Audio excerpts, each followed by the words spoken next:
Let us learn how to divide a decimal number and when to write 0 in the quotient. Please follow the below rules so that you do not make any mistakes. Let us solve 15.02 divided by 3. Let us apply rule 1. Take the digits from the left of the dividend until the number is greater than or equal to the divisor. Then divide. Observe, in this case, the leftmost digit of the dividend is 1, which is less than the divisor 3. So, division is not possible. As per rule 1, consider the next digit also. Now, the number becomes 15, which is greater than the divisor 3. So, divide. 3 5s are 15. So, you will get 0 as the remainder. Now, rule 1 is complete. Observe, we have reached the decimal point in the dividend.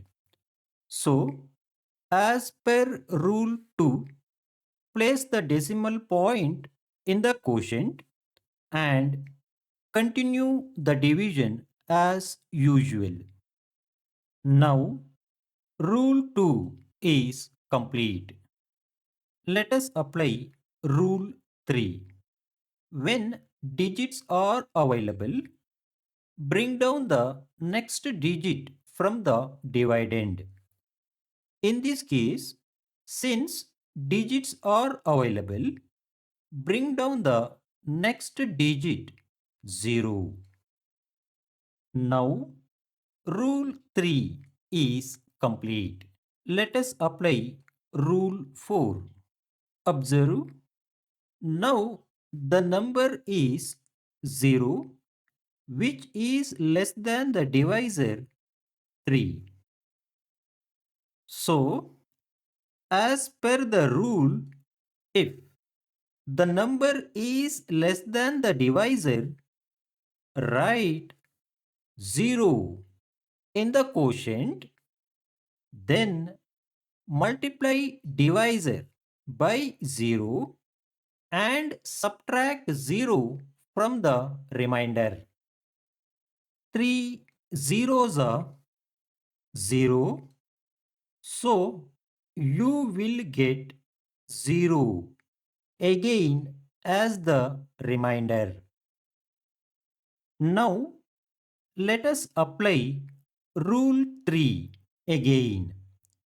When digits are available, bring down the next digit from the dividend.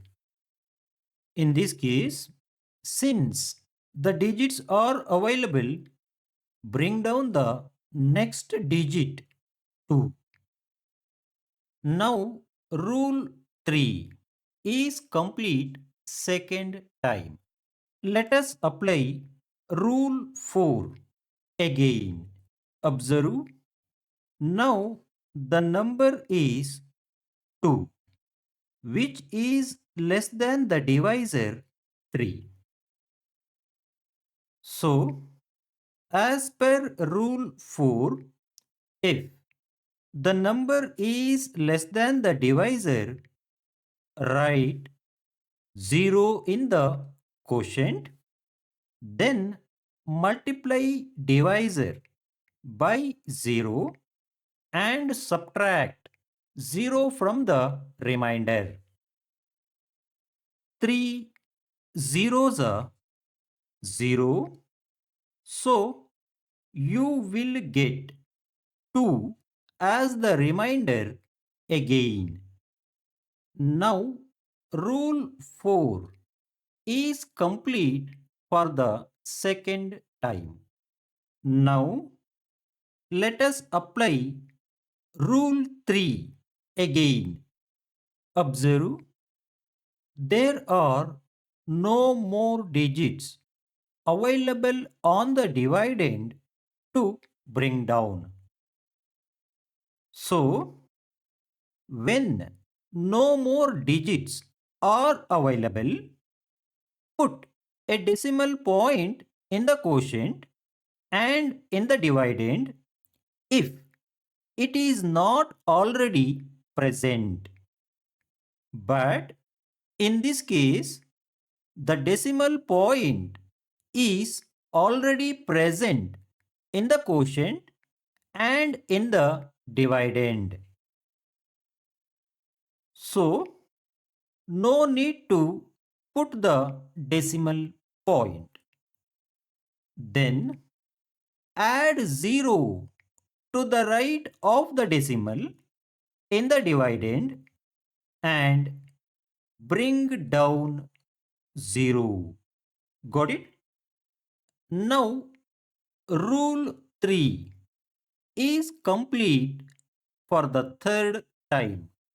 Let us apply rule 4.